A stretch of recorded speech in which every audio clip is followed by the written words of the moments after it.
সপ্তম শ্রেণীর গণিত টিউটোরিয়ালে তোমাদের সবাইকে স্বাগতম। আজকের ভিডিওতে সমানুপাত ও লাভ ক্ষতির অনুশীলনী 2.2-এর 32 নম্বর পৃষ্ঠা থেকে 11 ও 12 নম্বর অঙ্কের সমাধান করাবো। তো এখানে 11 নম্বর অঙ্কে কি বলা আছে লক্ষ্য করি। একটি দ্রব্য 400 টাকায় বিক্রি করলে যত ক্ষতি হয় 480 টাকায় বিক্রি করলে তার 3 গুণ লাভ হয়। দ্রব্যটির ক্রয় মূল্য নির্ণয় করো। তার মানে একটা দ্রব্য 400 টাকায় বিক্রি করলে যত ক্ষতি হয়, ক্ষতির পরিমাণটা কত সেটা দেওয়া নেই। তো মনে করো ক টাকা ক্ষতি হয়। 480 টাকায় বিক্রি করলে তার 3 গুণ লাভ হয়। কার 3 গুণ? যত ক্ষতি হয়েছে অর্থাৎ ক এর 3 গুণ লাভ হবে। তার মানে 3 ক লাভ হবে। তাহলে দ্রব্যটির ক্রয় মূল্য কত সেটা আমাদের নির্ণয় করতে হবে। তো চলো দ্রব্যটির ক্রয় মূল্য নির্ণয় করি। নাম্বার 11, মনে করি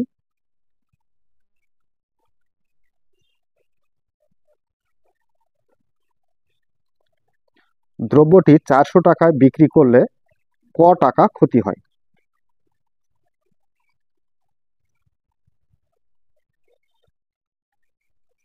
চারশো টাকায় বিক্রয় করলে ক টাকা ক্ষতি হয়।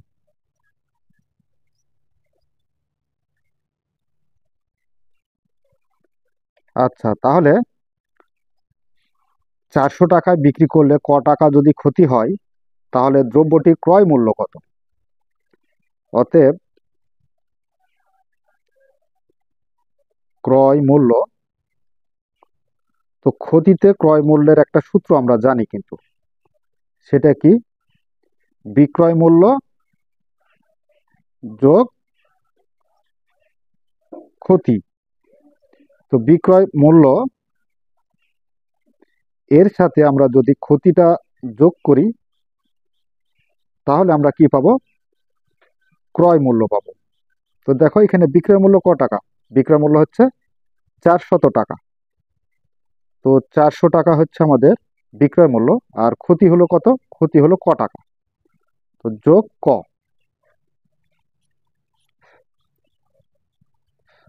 তাহলে 400 যোগ ক, এই টাকার পরিমাণটা হচ্ছে কি আমাদের? এটা ক্রয় মূল্য।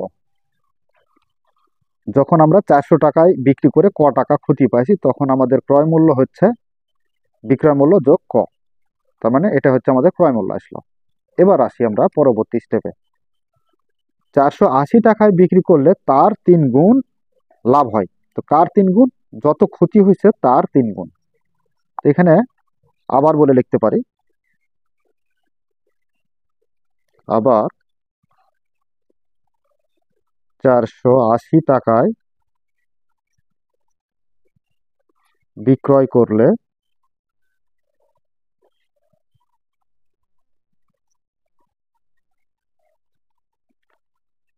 লাভ হয় 3 গুণ। তার 3 গুণ মানে কয়ের 3 গুণ। তো সমান আমরা লিখতে পারি 3 ক টাকা। আচ্ছা, এখানে এটা হচ্ছে আমাদের লাভ। তো লাভে যখন আমরা ক্রয় মূল্য বের করব তখন আমাদের একটা সূত্র আছে। তো এখানে আমরা ক্রয় মূল্য বের করব। ক্রয় মূল্য সমান, যেহেতু লাভ হয়েছে 3 ক সেহেতু বিক্রয় মূল্য থেকে আমরা যদি লাভের পরিমাণটা বাদ দিই তাহলে আমরা কি পাবো? ক্রয় মূল্য পাবো। তো বিক্রয় মূল্য কত? বিক্রয় মূল্য হচ্ছে যে 480 টাকায় বিক্রি করলে বলেছে। তো 480 টাকায় বিক্রয় করা হয়েছে, আর লাভ হয়েছে ক টাকা? 3 ক টাকা। তো 3 ক যদি আমরা বাদ দিই তাহলে আমরা কি পেয়ে যাব? ক্রয় মূল্য পাবো। তো দেখো এখানে আমরা ক্রয় মূল্য কিন্তু দুইটা পাইছি। একটা হচ্ছে ক্ষতিতে ক্রয় মূল্য, ক টাকা ক্ষতিতে ক্রয় মূল্য হচ্ছে 400 যোগ ক, এটা হচ্ছে একটা ক্রয় মূল্য। আর একটা হচ্ছে লাভে বিক্রয় মূল্য। তো লাভে বিক্রয় মূল্য কত, 480 থেকে আমরা 3 ক বাদ দিয়েছি, দিয়ে ক্রয় মূল্য বের করেছি। তো এটাও একটা ক্রয় মূল্য, আর এটাও একটা ক্রয় মূল্য। এই ক্রয় মূল্য সমান যা হবে, এই ক্রয় মূল্য সমান সেম একই হবে। তো আমরা এখন প্রশ্ন মতে লিখতে পারি যে ক্রয় মূল্য সমান ক্রয় মূল্য লিখতে পারি। তো দেখো এখানে ক্রয় মূল্য কত, এখানে 400 যোগ ক,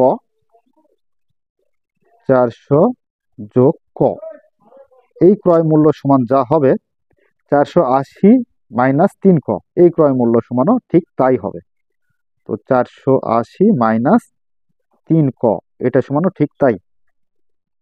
তো এবার দেখো আমরা এই ক গুলা এক জায়গায় করি। চলো, এখানে ক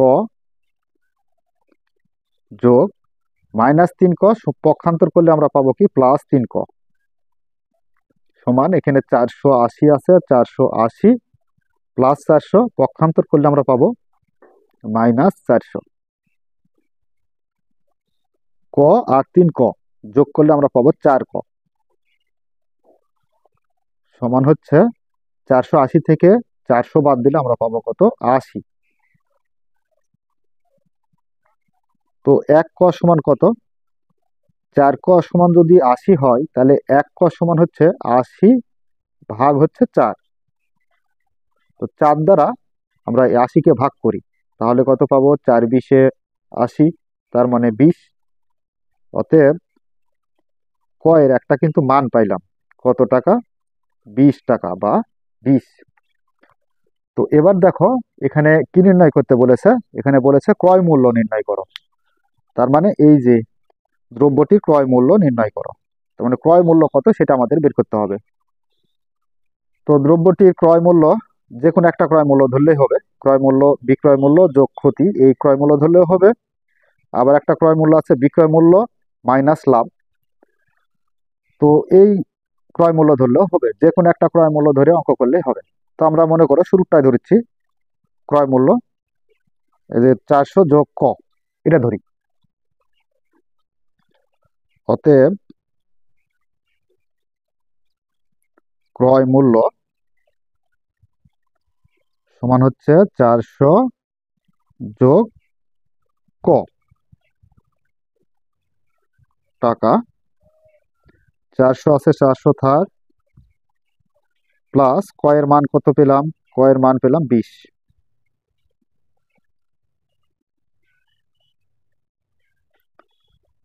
400 আর 20 যোগ করলে 420 টাকা। আচ্ছা, এটাই এখন আমরা উত্তরটা লিখতে পারি। উত্তর, দ্রব্যটির ক্রয় মূল্য 420 টাকা। আচ্ছা, এখন হয়তো ভাবতে পারো যে এই ক্রয় মূল্য ধরলেও কি সেম একই আসবে? হ্যাঁ, সেম একই আসবে। তো দেখো একটু যাচাই করে দেখতে পারো, যেহেতু এখানে আমরা কয়ের মান কত পাইছি, কয়ের মান 20 পাইছি। তো এই যে কয়ের জায়গাতে 20 বসালে 3 20 60, তো 480 থেকে 60 টাকা বাদ দিলে কত হয়, 420 টাকাই হয়। তো আশা করি তোমরা 11 নম্বর অঙ্কটি খুব সুন্দরভাবে বুঝতে পেরেছো। এই অঙ্কটি খুবই গুরুত্বপূর্ণ, এই অঙ্কটি তোমাদের জন্য অনেক সময় পরীক্ষায় আসে। তো চলো এবার 12 নম্বর প্রশ্নটি সমাধান করি। আচ্ছা, 12 নম্বর প্রশ্নটি আমরা এখানে উঠিয়ে নিয়েছি। একটি ঘড়ি 625 টাকায় বিক্রি করলে 10% ক্ষতি হয়, কত টাকায় বিক্রি করলে 10% লাভ হবে? তো এই অঙ্কটাকে আমরা দুইটা স্টেপে ভাগ করতে পারি। প্রথম স্টেপ হলো 10% ক্ষতিতে যদি বিক্রয় করা হয়, তাহলে এখান থেকে আমরা ক্রয় মূল্য বের করব, এবং পরবর্তী স্টেপে 10% লাভে আবার সেটার বিক্রয় মূল্য বের করব। তো চলো আমরা শুরু করি। তো এখানে বলা হয়েছে 10% ক্ষতি, 10%-এর অর্থ কি? তো এখানে ঘড়িটির ক্রয় মূল্য যদি 100 টাকা হয়, তো এখানে ধরে নেব আমরা যে মনে করি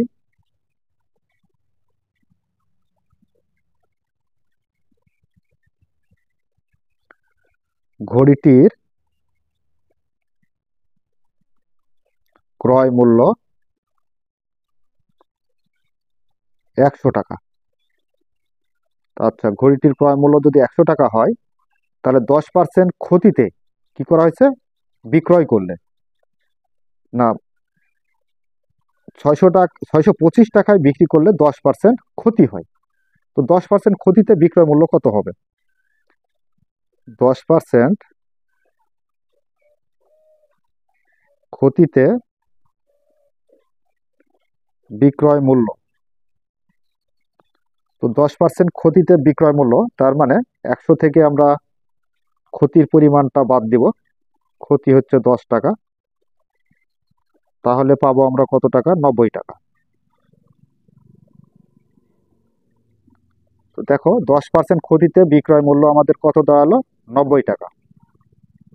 তো এই যে 90 টাকা যদি আমাদের বিক্রয় মূল্য হয়, তাহলে ঘড়িটির ক্রয় মূল্য কত ছিল?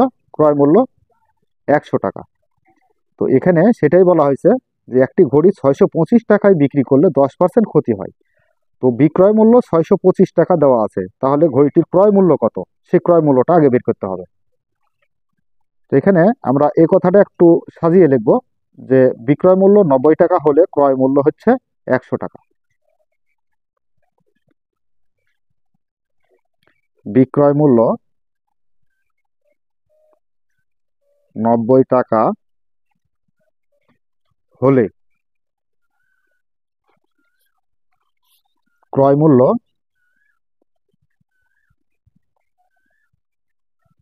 100 টাকা। অতএব বিক্রয় মূল্য 1 টাকা হলে ক্রয় মূল্য কম হবে। তাহলে 100কে আমরা ভাগ করবো কত দ্বারা? এই যে 90 দ্বারা। অতএব বিক্রয় মূল্য, তো বিক্রয় মূল্য কত দেওয়া আছে? 625 টাকা হলে ঘড়িটির ক্রয় মূল্য কত হবে?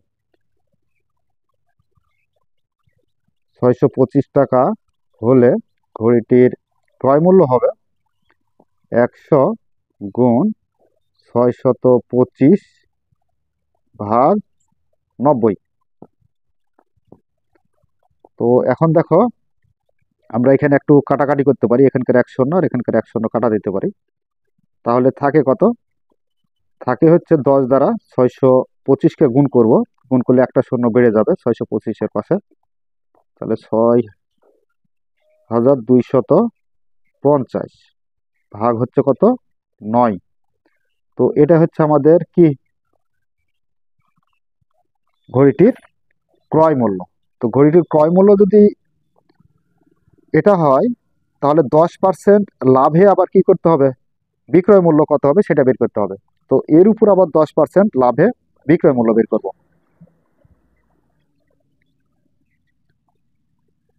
তো এখানে দেখো, এই যে 10% লাভের জন্য আমরা এখন কাজ করব। 10% লাভে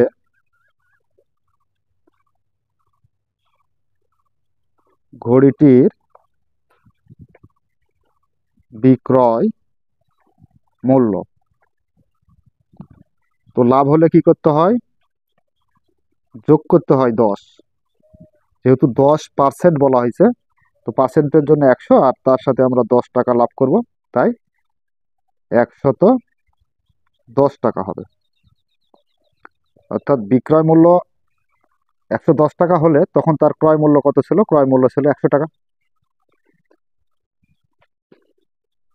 এখন আমরা এটাই বলতে পারি যে ক্রয় মূল্য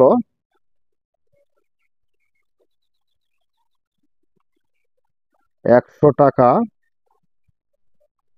হলে বিক্রয় মূল্য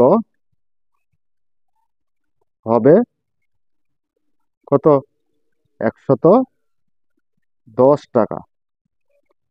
এই যে এখানে লক্ষ্য রাখো, এখানে বলা হয়েছে যে কত টাকায় বিক্রি করলে 10% লাভ হবে। তো এখানে 10% লাভে ঘড়িটির বিক্রয় মূল্য হবে 100 যোগ 10, তার মানে ক্রয় মূল্য ছিল 100, তার সাথে 10 টাকা যোগ হবে, তাহলে 110 টাকা হবে। তো ক্রয় মূল্য যদি 100 টাকা হয়, হলে বিক্রয় মূল্য কত হবে? তো বিক্রয় মূল্য হবে এই যে 110 টাকা হবে। তো ক্রয় মূল্য 1 টাকা হলে, ক্রয় মূল্য যদি 1 টাকা হয় তাহলে বিক্রয় মূল্য কত হবে? তো বিক্রয় মূল্য হবে কম, 110 ভাগ হচ্ছে কত, এই যে 100। তাহলে আমাদের ক্রয় মূল্য কত আসছিল? ক্রয় মূল্য আসছিল এই যে 6250/9। তখন আমাদের ঘড়িটির বিক্রয় মূল্য কত দাঁড়াবে? 6250 ভাগ হচ্ছে 9। এত টাকা হলে বিক্রয় মূল্য হবে। তো বিক্রয় মূল্য হবে একটু বেশি, বেশি হলে 6250 এটা উপরে গুণ হবে, 110 গুণ 6250 ভাগ হচ্ছে কত, এই যে 100 আছে, হরের 100 থাক, গুণ হচ্ছে এই যে 9। তো আচ্ছা, এখন আমরা কাটাকাটি করব। তো কাটাকাটি করলে কত হয় দেখো, এখানে শূন্য আর এই শূন্য কাটে, এখানকার 1 শূন্য আর এখানকার 1 শূন্য কাটে, তাহলে থাকে কত এখানে, 11 আর 625। আচ্ছা, আমরা এখন এই যে 625কে 11 দ্বারা গুণ করব। তো 625 গুণন হচ্ছে 11, তাহলে 1 দ্বারা গুণ করলে 5, 1 2 1 করতে 2, 6 1 করতে 6, 1 শূন্য নিচে, আবার ওই 625ই হবে। 625 এখন যোগ করলে দেখো 5, 2 আর 5 এ 7, 8, 6 2 8 আর 6, 6875। তো 6875 এখানে আমরা দিয়ে দিই, 6875 ভাগ হচ্ছে কত, এই যে 9। তো আচ্ছা, এবার আমরা এই 9 দ্বারা ভাগ করব। তো 9 দ্বারা ভাগ করলে কত দাঁড়ায় দেখো, 6875। তো 9 দ্বারা আমরা 6-এর মধ্যে ভাগ দিব, যাবে না, তো এর পাশে 8 নিব, তাহলে কত হলো 68। 68-র মধ্যে কত দেবে, 7 নং 63, 7 নং 63 বিয়োগ করলে আমরা পাবো কত, 5। এরপর 7 নামিয়ে দিই, তাহলে 57। তো 6 নং 54 বিয়োগ করলে পাবো হচ্ছে 3। এরপরে 5 আছে, 5 নামিয়ে দিই, তো 5 নামাইলে থাকে কত, এখানে 35, 35-এর মধ্যে 9 ভাগ করা যাবে, 4 নং 36 হয়। তো এখানে আমরা দিতে পারি হলো 3 নং 27, 3 বার 27 বিয়োগ করলে থাকে হচ্ছে 15 থেকে 7 বাদ দিলে 8, হাতে 1, 21 এর সাথে যোগ 3, তার মানে এই 8টা উপরে বসিয়ে দিব আর নিচে দিয়ে দেবো হচ্ছে কত, 9। তো সমান আমরা লিখতে পারি 763 পূর্ণ 9/8, এত টাকা। এটাই হচ্ছে কি আমাদের ঘড়িটির ক্রয় মূল্য। তো অতএব এখানে লিখতে পারি ঘড়িটির ক্রয় মূল্য 763 পূর্ণ 9/8, এত টাকা। আর এটাই হলো উত্তর। তো প্রিয় শিক্ষার্থীরা, এই ছিল আমাদের 11 এবং 12 নাম্বার অঙ্কের সমাধান। আশা করি তোমরা বুঝতে পেরেছো। যদি বুঝতে পেরে থাকো তাহলে অবশ্যই আমাদের চ্যানেলটি সাবস্ক্রাইব করে আমাদের সাথেই থাকবে। এই বলে আজকের মতো ক্লাস এখানে শেষ করছি। ধন্যবাদ সবাইকে।